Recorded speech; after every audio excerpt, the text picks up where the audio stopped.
ಎರಡೂವರೆ ವರ್ಷಗಳ ಕಾಯುವಿಕೆ ಶ್ರೀಲಂಕಾ ವಿರುದ್ಧದ ಮೊದಲ ಟೆಸ್ಟ್ ಪಂದ್ಯದಲ್ಲಿ ಕನ್ನಡಿಗ ದೇವದತ್ ಪಡಿಕ್ಕಲ್ ಪರಾಕ್ರಮ.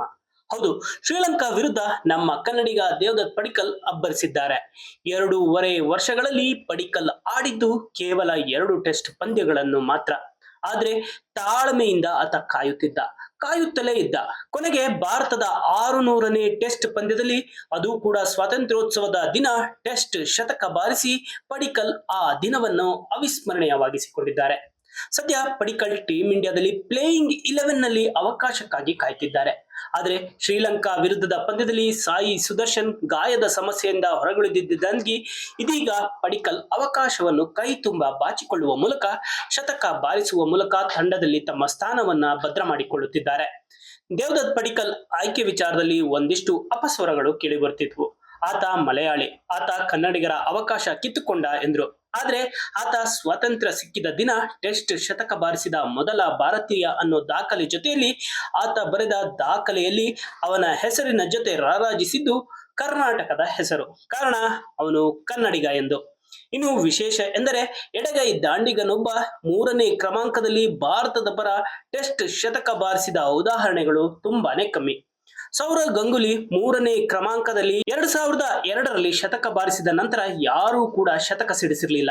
ಇದೀಗ 24 ವರ್ಷಗಳ ನಂತರ ಎಡಗೈ ದಾಂಡಿಗ ಪಡಿಕ್ಕಲ್ ಶತಕ ಸಿಡಿಸಿದ್ದು, ಇತ್ತ 3ನೇ ಕ್ರಮಾಂಕದಲ್ಲಿ ಶತಕ ಸಿಡಿಸಿದ 6ನೇ ಭಾರತೀಯ ಆಟಗಾರ ಆಗಿ ದೇವದತ್ ಪಡಿಕ್ಕಲ್ ದಾಖಲೆ ಬರೆದಿದ್ದಾರೆ. ಒಡಲಿನ ಬೆಂಕಿ ದಗದಗಿಸಿದರೆ ಒತ್ತಡವು ಸುಟ್ಟು ಭಸ್ಮವಾಗುತ್ತದೆ, ಶತಕವು ಸಿಡಿಯುತ್ತದೆ. ದೇವದತ್ ಒತ್ತಡದಲ್ಲೇ ಸಿಡಿದು ನಿಲ್ಲುವ ಆಟಗಾರ.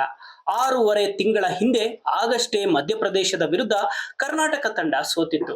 ಕರ್ನಾಟಕದ ರಣಜಿ ಕ್ವಾರ್ಟರ್ ಫೈನಲ್ ಕನಸಿಗೆ ಕಲ್ಲು ಹಾಕಿತ್ತು ಆ ಸೋಲು. ಪರಿಣಾಮ ನಾಯಕ ಮಯಾಂಕ್ ಅಗರ್ವಾಲ್ ತಲೆದಂಡವಾಗಿತ್ತು. ಪ್ರತಿಕೂಲ ಸನ್ನಿವೇಶದಲ್ಲಿ ಪಡಿಕ್ಕಲ್ ತಲೆಗೆ ನಾಯಕನ ಪಟ್ಟ ಕಟ್ಟಲಾಯಿತು. ರಣಜಿ ಕ್ವಾರ್ಟರ್ ಫೈನಲ್ ಪ್ರವೇಶಿಸಬೇಕಾದರೆ ಪಂಜಾಬ್ ವಿರುದ್ಧ ಗೆಲ್ಲಲೇಬೇಕಾದ ಅನಿವಾರ್ಯತೆ. ಅಂತಿಮ ದಿನದಾಟದ ಕೊನೆಯ 2 ಅವಧಿಗಳ ಆಟವಷ್ಟೇ ಉಳಿದಿತ್ತು.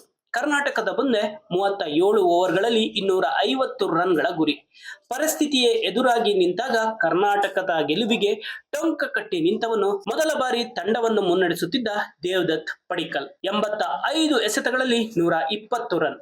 ಅವನ ಆತ್ಮವಿಶ್ವಾಸದ ಆಟ ಆವತ್ತು ಕರ್ನಾಟಕವನ್ನು ಗೆಲ್ಲಿಸಿತ್ತು. ಇವತ್ತು ಗಾಲೆ ಮೈದಾನದಲ್ಲಿ ಶ್ರೀಲಂಕಾ ವಿರುದ್ಧ ಅವನನ್ನು ಗೆಲ್ಲಿಸಿದ್ದು ಅದೇ ಆತ್ಮವಿಶ್ವಾಸ. ಅದೇ ಆತ್ಮವಿಶ್ವಾಸ ಇದೀಗ ಪಡಿಕ್ಕಲ್ ಶ್ರೀಲಂಕಾ ವಿರುದ್ಧ ಶತಕ ಸಿಡಿಸಿದ್ದು. ಹೀಗಿರ್ಬೇಕಾದ್ರೆ ಇದೀಗ ಪ್ರತಿಯೊಬ್ಬ ಕ್ರಿಕೆಟ್ ಅಭಿಮಾನಿಗಳು ಈ ಒಂದು ಮಾತನ್ನ ಹೇಳೋದಕ್ಕೆ ಶುರು ಮಾಡಿದ್ದಾರೆ.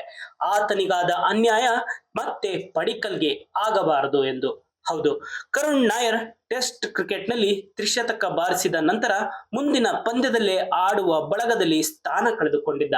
ಕಾರಣ, ಅಜಿಂಕ್ಯ ರಹಾನೆ ಮರಳಿದ್ದ. ಕರುಣ್ ನಾಯರ್ಗೆ ಆಗಿದ್ದು ದೇವದತ್ತಿಗೆ ಆಗದಿರಲಿ. ಸಾಯಿ ಸುದರ್ಶನ್ ಮರಳಿದರೆ ತನ್ನ ಅವಕಾಶಕ್ಕಾಗಿ ಅವನು ಕಾಯಲೇಬೇಕು.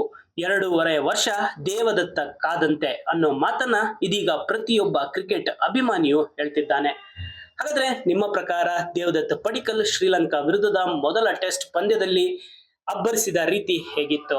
ಪಡಿಕ್ಕಲ್ಗೆ ಮುಂದಿನ ದಿನಗಳಲ್ಲಿ ಕರುಣ್ ನಾಯರ್ಗೆ ಆದ ಅನ್ಯಾಯ ಆಗದೆ ಇರಲಿ ಅಂತ ನಾವು ನೀವು ಕೂಡ ಆಶಿಸೋಣ.